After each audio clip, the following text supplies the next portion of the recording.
At 7:42 a.m. on the morning of August 17, 1943, Technical Sergeant James McKenna crouched beneath the left wing of a P-38 Lightning at Doadora Airfield in New Guinea, watching Lieutenant Robert Hayes prepare for a mission that might cost him his life. Hayes was 23, had flown 6 combat missions, and had yet to claim a single kill. The Japanese had dispatched 18 Mitsubishi A6M Zeros to intercept the patrol, and Hayes's P-38 would be heading straight into them. McKenna had spent the past 8 months maintaining these aircraft and knew every nuance of their twin-engine, twin-boom design. The P-38 excelled at high-speed dives and sustained altitude, but had a fatal flaw. It could not outmaneuver the nimble Zero. A horizontal turn in a P-38 took twice the time a Zero needed, making pilots vulnerable. Doctrine dictated that pilots should rely on speed and altitude, attack and disengage, never trying to match the Zero in a turn. But the doctrine had failed repeatedly. Zeros tricked American pilots into turning, then exploited their slower response to shoot them down. In 6 weeks, 37 P-38s had been lost, most after pilots were caught in turning engagements they couldn't escape. McKenna had watched too many of these deaths firsthand. Young men who were skilled, confident, and dedicated went out and didn't return. Training manuals blamed pilot error. Instructors claimed pilots ignored protocol, but McKenna knew the real culprit: the control cables. The P-38's aileron cables traveled through the twin booms to the tail, then back through pulleys to the wing surfaces. Even a small amount of slack, 3/8 of an inch, caused a dangerous lag between stick input and the aircraft's response. At low speeds during tight turns, that fraction of a second could determine life or death. McKenna had raised the issue with the engineering officer months earlier, but the slack was within factory tolerances, and no field mechanic could modify flight controls without approval from Lockheed in California, 7,000 miles away. Determined to give pilots a chance, McKenna acted on his own. He fashioned a 6-inch piece of piano wire from a salvaged aircraft into a Z-shaped tensioner and installed it on Hayes's left aileron cable. The makeshift modification took 8 minutes and added a small but critical tension that eliminated the slack. Nobody noticed. The inspection crew focused on oil levels and ammunition, not cable tension. McKenna said nothing, watched Hayes taxi, take off, and disappear into the sky toward the Japanese fighters. What happened next would transform P-38 combat in the Pacific. Prior to Hayes's flight, McKenna had seen firsthand the devastating consequences of the cable's slack. Lieutenant David Chun from Sacramento had narrowly survived a mission on July 9, 1943, only because his wingman intervened when a Zero got inside his turn. His P-38 had bullet holes clustered in a tight pattern, proof that the Zero pilot had perfectly predicted his aircraft's delayed response. 3 weeks later, flying a different P-38, Chun was killed under the same circumstances. Captain William Morrison, an experienced flight leader with 11 kills, had met the same fate on August 3rd over Oro Bay. During a fight with 8 Zeros at 12,000 feet, Morrison's aircraft felt sluggish while executing an inverted roll, and the Japanese exploited the delay, shooting him down. McKenna's friend Rodriguez, Morrison's crew chief, verified the aircraft was within specifications, yet Morrison died, and the report blamed pilot error. By mid-August, McKenna had observed 17 pilot fatalities. Many were familiar to him, some strangers. All their aircraft had shown subtle delays in response during combat, a lag most pilots assumed was normal for a heavy fighter. McKenna, however, knew it was not. The sound of slack in the cables was distinctive, a low twang he could hear when tensioning them. One evening, after Morrison's death, he shared his observations with Rodriguez. There was no official solution, but McKenna had an idea, one that broke regulations and risked court-martial, yet could save lives. Lieutenant Robert Hayes came to him on the evening of August 16th, asking if anything could make his P-38 respond faster. McKenna promised to try. Alone that night, in the quiet and humidity of the maintenance hangar, he opened the inspection panel of Hayes's left boom. The cable slack was obvious. With hands greasy and aching, he bent the salvage piano wire into a Z, forming an inline tensioner. Installation was grueling. The boom was cramped, the clevis pin slipped, cut his thumb, and blood made the wire slick.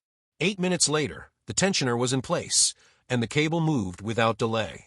The control surfaces responded instantly. McKenna replaced the panel, cleaned up, and left the hangar at 1:15 a.m., aware he'd risked court-martial but knowing Hayes's life depended on it. The next morning, McKenna watched Hayes take off at 7:42 a.m. He joined formation and headed toward Japanese-held airspace. At 8:14 a.m., Hayes's flight intercepted 900 Zeros at 13,000 feet. The sun behind the American formation provided ideal conditions for a diving attack. Flying third in his element, Hayes selected a Zero at the back. Dove built speed to 380 miles per hour and fired. The P-38 responded immediately, no lag, no sluggishness. The Zero snap-rolled in Dove, but Hayes's aircraft followed perfectly. In rapid succession, he downed 3 Zeros, each maneuver executed with speed and precision never before possible. When the engagement ended 7 minutes later, Hayes returned to Doadora, shaken but alive, his hands trembling as he met McKenna. "It worked," he said simply. Unknown to them, several other pilots observed Hayes's combat performance. Captain Frank Mitchell, a flight leader in the 475th Fighter Group, witnessed Hayes's P-38 maneuver like no other aircraft he had seen. After landing, Mitchell approached McKenna, requesting the same modification for his own plane. McKenna agreed, cautioning about the risks. Over the following days, the modification spread quietly among the squadron, whispered between pilots and mechanics.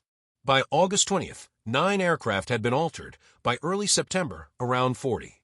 The change improved the P-38's responsiveness, and American kill ratios began to improve dramatically.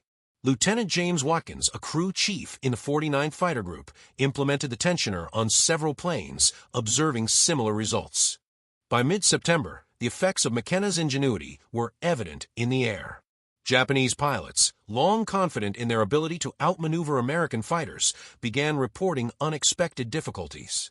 The Americans weren't flying differently, their tactics hadn't changed, yet the P-38s responded faster, just enough to disrupt the timing Japanese pilots had learned to exploit.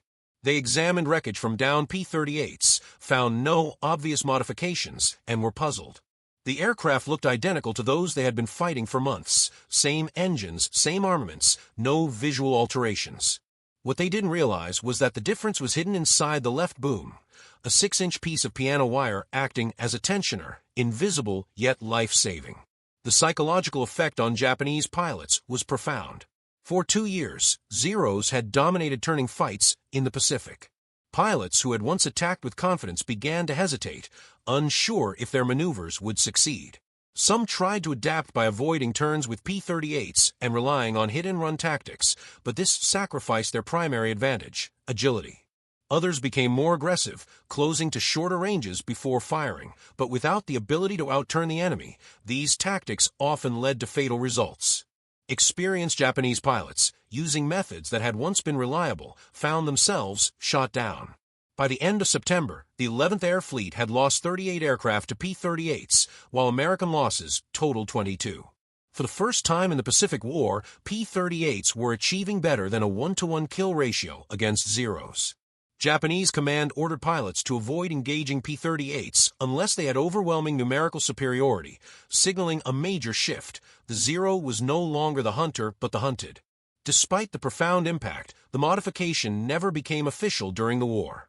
The Army Air Force Engineering Command discovered it in October 1943 when a maintenance inspector noticed inconsistent cable tension readings at Doadora. Tracing the discrepancies revealed the piano wire tensioners. A report went up the chain of command, but officers debated what to do for 3 weeks. The tensioners had broken regulations, but the results were undeniable. Pilots survived, kill ratios improved. Eventually, in November, Lockheed dispatched an engineering team to New Guinea to evaluate the modification. They verified the increased cable tension, tested the aircraft in flight, and concluded that the change was both safe and effective, a design improvement that should have been part of the original P-38.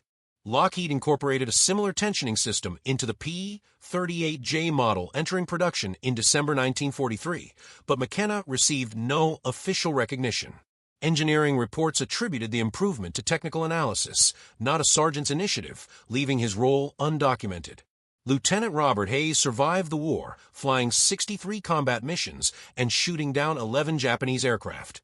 After returning to Iowa in 1945, he married his high school sweetheart, raised 4 children, and worked as a crop duster for 37 years. Yet every year on August 17th, he called McKenna to thank him for saving his life. Captain Frank Mitchell also survived, becoming a squadron commander, leading his unit through the Philippines campaign, and downing 16 aircraft before retiring as a colonel in 1963. He made it a point to teach new maintenance officers about McKenna's modification, emphasizing that sometimes the most impactful innovations come from enlisted personnel who see practical solutions engineers might miss. McKenna himself remained in the Army Air Force until 1946 before returning to California, where he opened a garage in Long Beach in 1948 and worked on engines for 42 years. He rarely spoke of the war, modestly claiming he was just a mechanic. In 1991, a military historian researching P-38 modifications found references to the piano wire tensioner in maintenance logs from New Guinea and sought out McKenna, who by then was 73 and still working part-time in his garage. When asked, McKenna confirmed the story, framing it humbly as simply something that needed doing. The historian estimated that the modification may have saved between 80 and 100 American lives based on improved survival rates in squadrons that used it.